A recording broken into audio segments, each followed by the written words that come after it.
Saganta BBC Afaan Oromoo. Yooyyaa malee yooyyaa dhaggeeffattoota raadiyoo BBC Afaan Oromoo nu dhiyaadha bakka dhaggeeffachuu jirtan cufaatti sagantaan keenyaan jalqabe. Kafaa'oon mootummaan yeroo atattamaan akka hundaa'u gaafatti. Wanti amma godhamaa jiru kuni iddoo tokkotti yoo dhaabbachuu baatee jedhe biyya keenya balaa hin taanerra buusuu danda'a jenneetti sodaa qabna. Daa'imni ganjaa ofiifuu sababa hongeen beelaa jirtu jaldees beelan haadhisii dhabdee guddisaa jirti. Ijoolleen dachee sagartee naannoo alla ilmaanii fuudhanii gadi hin dhufan. Lafti illaa beeluuf takkuun namillee beela haa bineensillee beela deemaa irra fuudhu. Ingalchaallee kenniin akkumaadha haa gabatee hojjetu deemtu wakee keenii dhoksilee akkasiin bira deemte gaggalti. Raashiyaan Finfinnee naga jechuun akka lammiileen isaanii hafan himti. Kanaaf oduu dabalatan waliin tura annaas ligalgalu.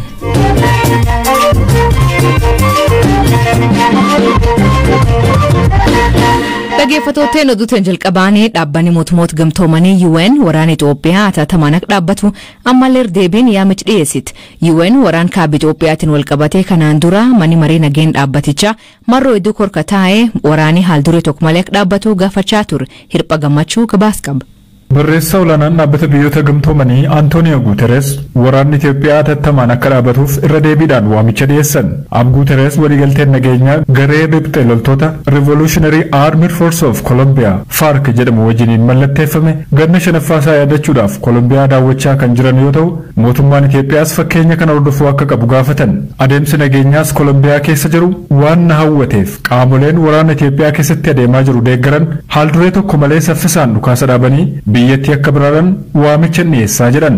Antonio Guterres barreessaa olaanaan UN kun dhukaasa dhaabuun rakkina jiru furuudhaaf mariin akka jalqabamu kan haala mijeessuu fi Itoophiyaan tasgabbii naannichaaf gumaachuutti akka deebitu taasisaa jedhan. Waamichi barreessaa olaanaan dhaabbata biyyoota gamtoomanii taasisan kun kan dhaga'ames wayita Ameerikaan waraana kanaaf furmaanni karaa waraanaa hin jiru jechuudhaan akeekkachiisaa jirtuuttidha. Dubbi himaan jaalaa Ameerikaa lola kanaaf dippiloomaasiin filannoo isa jalqabaa fi isa dhumaatii jedhan. Kun kan ibsame ministeerri muummee Abiy Ahmed dirree waraanaa iddoo loltoonni mootummaa finciltoota TPLF wajjiniin wal lolaa jiranitti duuluun achii hooggansa kennuudhaaf murteessuu isaanii ordofeetiin. Finciltoonni TPLF waraana bilisummaa Oromoo wajjiniin ta'uudhaan ammas gara magaalaa Finfinneetti imalaa jiraachuu himu. Waraanni Itoophiyaatti ganna tokko lakkoofse kun rakkoolee namoomaa hordofsiisuun namoonni 100,000 lakkaa'aman kaaba biyyattii keessatti haala beelaa hamaa fakkaatu keessa akka jiraatan taasiseera. Waraana kana keessatti namoonni 10,000tti lakkaa'aman kan ajjeefaman yommuu ta'u kanneen miiliyoonatti lakkaa'aman immoo qe'ee isaanii irraa buqqa'aniiru.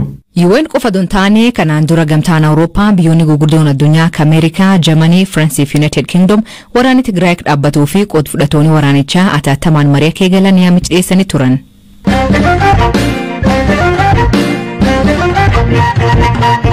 Kongireesiin Federaalaa Oromoo Kafaa'oon mootummaa yeroo atattamaan akka hundaa'u gaafate. Kafaa'oon ibsa kana kabaasee yeroo waraanni biyyattii hammaachaa dhufee fi dhaabbileen biyya alaa lammiilee isaanii biyyattii keessaa akka ba'an akeekkachiisaa jira. Miseensa koree hojii raawwachiiftuu itti gaafatamaan wajjir Kafaa'oo obbo Xuruuna Gamtaa BBC turtii waliin taasiseen rakkoo ammaa biyyattiin keessa seentee furuu fi waan ta'uu qabu akkanaan ibsa. Maatii olaanaatu dubbise. Rakkoon biyya kanaa babal'ataa dhufeera. Keessumaa immoo walitti bu'iinsi babal'ateera. Biyyi kun immoo carraama diigamuurra geesseetti. Ibsi keenya kun yaaddoo biyya keenyaaf qabnu agarsiisuudhaaf jenneetu kan baafneedha. Qabiyyeensaa mootummaan amma aangoorra jiru biyya kana baraaruudhaaf hin dandeenye. Kanaaf mootummaan yeroo gabaabaadhaaf hojjetu haala mijeessee biyya kana tasgabbeessuutti adeemu, chaarterillee qopheessuutti adeemu kan jedhamu of keessaa qabaasuma gabaabaatti. Kafaa'oon dhimmoonni hedduun yeroo kaan ibsa baasa. Tarii ibsi isin baastan kun hagam bu'aa qabattanii yaaddu, hagam jijjiirama fidattanii yaaddu, irra deddeebiidhaan yeroo hedduu ibsa baasaa turtan. Nuyi egaa ammallee gara fuulduraatti illee numa baafna. Maaliif gahee keenya keessa waa tokko ta'a jenneetu abdataa jirra.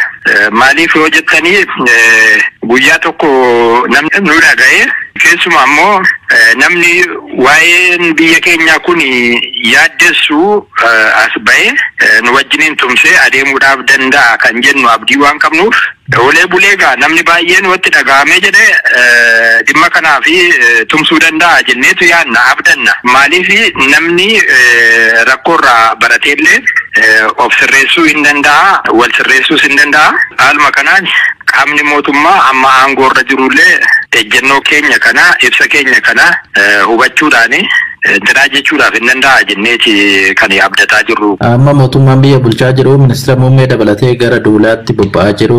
Uummanni illee hoggana biyyaa kana hordofee akka duuluuf kakaasiitu jira akka biyyaatti. Kanarratti KFO'n waan mareetii jira. Ejjennoo akkamii qaba maal jedha kanarratti? Ejjennoo KFO durumaan duratti egaa baay'een keessan beektu jenneetu abdataa jirra. Biyya kana keessatti waraanni gaggeeffamuun irra hin jiru. Nageenyi bu'uutu irra jira.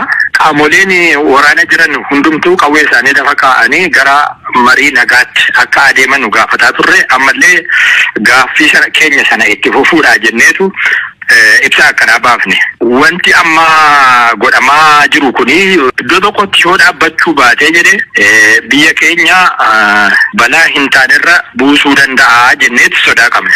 Waamichi nageenya yeroo as gabaabaa keessatti godhamee walitti adeemnaa, walitti deebinaa, mariidhaan biyya ijaarra malee wal waraanuudhaan dhimma siyaasaatiif jedhamee keessumaa immoo siyaasa keessaa immoo aangoodhaaf jedhamee biyya keenya keessatti waraanni gaggeeffamaa jiru dhaabbachuutu irra jira.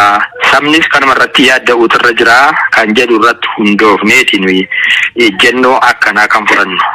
KFO'n filannoo biyyaalessaa marsaa ja'affaa waajjiraaleen isaa bakka garaagaraa biyyattiitti jala cufamu akkasumas gaggeessitoonni fi miseensonni paartichaa hidhamu hordofee dhiibamnee jechuun hirmaachuu dhaban.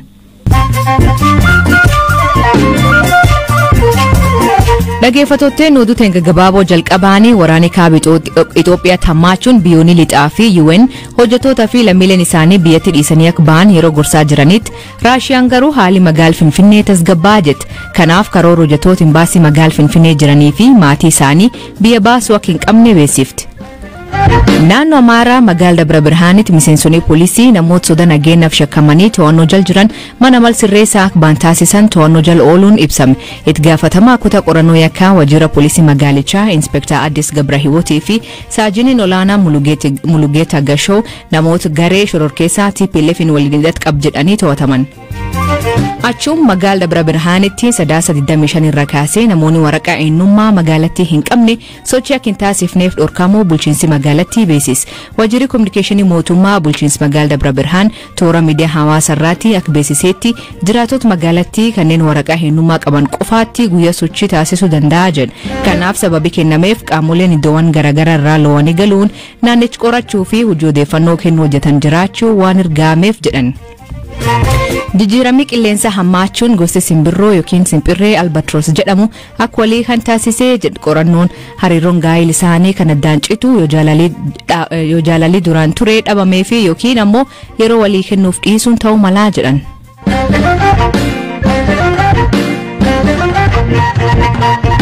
Mootummaan Itoophiyaa imbaasii Ameerikaa akeekachiise deeta ministeera tajaajila kominikeeshinii mootummaa obbo Kabada Deessisaa ibsa kenneen Ameerikaan ibsa akeekachiisaaf jechu baastuun lammiilee Itoophiyaa shororkeessuu irra dabartee maqaa dansaa Itoophiyaa xureessuu jirti jedhe. የአሜሪካ ኤምባሲ እና አንዳንድ የአሜሪካ መንግስት ተወካዮች በኢትዮጵያ ላይ እያደረጉ ያሉት ጫና እጅግ baasiin Ameerikaa fi bakka buutonni mootummaa Ameerikaa tokko dhiibbaan isaan Itoophiyaa irratti taasisaa jiran haala nama qaanessuun itti fufee jira. Keessumaa torban muraasa duraa hidhattoonni TPLF Finfinnee marsaniiru. Ololli jedhu tamsaasuun lammiileen isaanii Finfinnee keessa akka ba'aniif kakaasaa turaniiru. Biyyoonnii fi imbaasiiwwan biroos tarkaanfii wal fakkaatu akka fudhataniif dhiibbaa taasisaa turan. Kun soba ta'uun isaa mirkanoofnaan abdii godhatanii kan turan gareen shororkeessaa Finfinnee seenuun isaa jalaa fashilaa'ee abjuu ta'e afnaan ajandaa biraa qabatanii dhiyaataniiru. Guyyaa kaleessaa Finfinnee keessatti haleellaan shororkeessuu raawwatamuu danda'a jechuudhaan ibsa sodaa uumu baasaniiru. Akeekkachiisawwan of eeggannoo akka taasifamu jedhanii baasan kunneen dhugaarraa kan fagaatanii fi Itoophiyaa shororkeessuun TPLF immoo looguu gochuun kun waraanni ifaree banamuusaa ifa gochuu barbaanna. Ofuma isaanii addatti ragaa fi agarsiiftuun tokko ifatti osoo hin mul'atin haleellaan shororkeessummaa inni raawwatamu jechuudhaan Itoophiyaanota sodaachisuu hawaasa addunyaa immoo Itoophiyaa nagaa hin qabdu jechuudhaan abbootiin qabeenyaa tuuristoonni akka gara Itoophiyaa hin dhufne gochuudhaaf akkasumas maqaa gaarii Itoophiyaa balleessuudhaaf ibsa kaayyeffate akka ta'e beeksisuu barbaanna. Kun seera dippiloomaasii kan cabsee fi hariiroo nagaa seena qabeessa biyyoonni waliin qabaataa turan kan balleessu ta'uu ibsaa.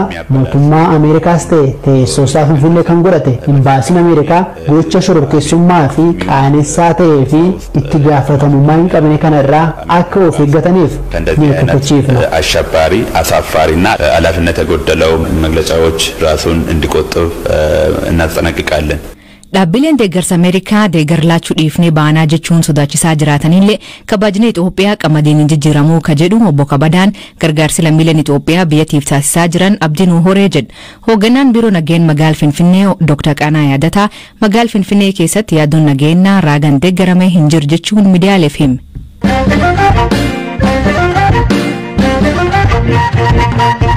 Daa'imni ganjaa ongee Booranaa fi kaab keenyatti mudateen beelaa jirtu jaldeessa sababuun beel kanaan haati isii dootee guddisaa jiraachuun namoota hedduu gara nyaata boncima mudat kanaanii bineensi bosonaa akkuma horii kaanii du'aa jira. Kaab keenyaa naannoo Isiyooloo bakka Garbatula jedhamtutti daa'imni Amina Jiloo jedhamtu tuniin adumaan barumsatii galaa jirtu jaldeessa kan argattee mana isaaniitti kunuunsaa jiran haati isii tiyya gurraachaa akka Aminaan jaldeessa kan itti argatteef waan keessa jiran nuuf ibsiti. Intalli qoontuuni jaldeessa kana keessi argatteeni iskuul nagaa sun. Maqaan iskuula nagaa? Maqaan iskuula. Iskuul kaan isaa dagaggalteennan dagaggaluu jiru fuula galtee tulaa'een tokkotulaan aramuumis gaaddisuun jalqiisa gatirmaan kaan isun mukta ciisa garteennaalee alla ilmaan jedhanii fuudhanii gadi hin dhufan. Isiileen akkisiiti qaramoo wanni kaan seeqa malee alla maqaa malee argadde malee ittisiin dhufteennaan takkee qamaa wanni jaldeessa gaaratiin guddina miskiina laftillee beeluuf takkumuudha. Binyamiilleen beela kan bineensilleen beela deemaa irra fuudhu. Waanumnu nyaanna kenne deeni guddi qaama wiki sadii na bilijis. Aanallee hin duwwaa sagalee nyaata waan akka hindiisii waan akka eebbee faccisin kennaaf. Intalsaallee kenniin akkumaadhaan haati gabaatee hojja iskuul deemtuyyuu wakee keenee dhoksiniitu akkas hin jira deemtee gaggalti. Kananillee kadhaa'uu waan jira. Disareen tokko dargar tokko isa kunallee aananiif hindiisii waan kana waan inni argatu waan inni fedhi bitaaf. Akkanuma wanniin kaanam kabisaa yoo wada geeyya. Akkana ta'a ilmaan kiyaalli nabban qabdu. Ati ijoollee hagam qabda? Ani ijoollee afur qaba. Akkamiin guddifti ijoollee tante taane? Ijoollee tante abbaan bira hin jiru wayaa fadhee amma kana yaamanii wayaa miidhee diblamaan tokko argadee cee achiillee waan xiqqoo tokko hojjedhee wayuma akkanum deemu. Karratti biyya fagaadhee qoraan facabsadhee kanuma qoraan fuudhadhee akkas. Lafti suniin akka malee bonaa jedhan mee haal bonaa lafti akkam jirti biitii beela akkam jirti? Lafti akka dabaaboon oola akkana kan garbeeltillee akkasum namillee akkuma bineensi jedhatu namillee akkasum beela. Wanni tokkollee kan jiran jirtu beessa wayiillee bitachuullee namni miskiina kennaa kun danda'u wayii beeku kutani. Kagaadhaa akkanuma akka tabaaboo oolee guyyaa gara jiranii kuttee fakkum kayyaanami onnee fi kennee amnallee hin darbadhu miskiina shooriin guddifadhan akkede onnee fi kennee akkuma ilmaatti guddifadhan isaallee guddisaa jedhee akkan ceedisa jedhu dhibbi tokko isa isaabaaf ta'uma akkanaan guyyaa gara biyyuumirra fuudhee fisa boriyyaa ta'u hojja kan xalaas argar kennaaf akkuma ilmaan kiyyaadeen fuudhaa. Nami bineensi kan raasatti ofirra deebise saniin jedhu jira. Namni gari hin jedha. Namni ofirra deebisi maali asillee ilmaan kakkeessillee lafura akka qabda. Maamalleen tana isillee diirsiin qabdu ilmaan isillee cibti kana suumatti hirka qaba lakkee maali naan lakshooru waanum nyaatu nyaadheen. Atelee si hirka qaba? Ijoollee si cufna hirka qaba. Ijoollee hagam qabdi? 5 qabdisi. Ijoollee 9 guddisuu jirtaa jechuu. Olla isaanii kataa'e Naasir Muhammed kan intaltituun akkuma jaldees guddisaa jirtu yattiim ta'uu himu boni hammaatee nama saa fi bineensi alaalleen akka jajjaba jiraachuu himu. Eegibeta oolaan buute simpirree bineensi kun cuf ollaa gabbaafa dirat bineensi akka jaldees gaaraa kamalee simpirree cufa mutana dirqan kee jiru. Mutana aniyyuu simpirree kololchii jiraktaa kanatti. Wanni kun gabbaafatee duubii guyyaa dhibbii intaltaan guyyaa akka wiikii sadii kadhab. Jaldeessi du'ee haati teettee oduu jirti argiti ilmaan kaan dhageessa. Hojjumtaan fuutee maantaati. Ilmaan kaan fuutee warratti hin galte. Ilmaan kaan hojja isin akkam baatee deemtuun gurrisii yooti. Sagalee kennuu fi ansite walumaan ta'anii hojja isin halkan ga'e akka nama kaan dhodhooftee rafis. Diira isatti riiba kaase. Lafa ka'ee aanan kennitee fi lullee waan kaan dhageenne naan xiqqoo qarqaaru aansin. Waan akka indiisii fa'aa binnaa fi aanan fa'aa warrilleen guddoota barkii hin qabu. Mallee ijoollee dhuu qabani. Dhaggeeffattootteen sagantaan irraa ganumaa nu waliin turuu keessaniif ulfaadha isaniin jenna. Mammaansi galgal kanaa naa ta'uu dinnaan ilkaan hooqadhaa jette sareen.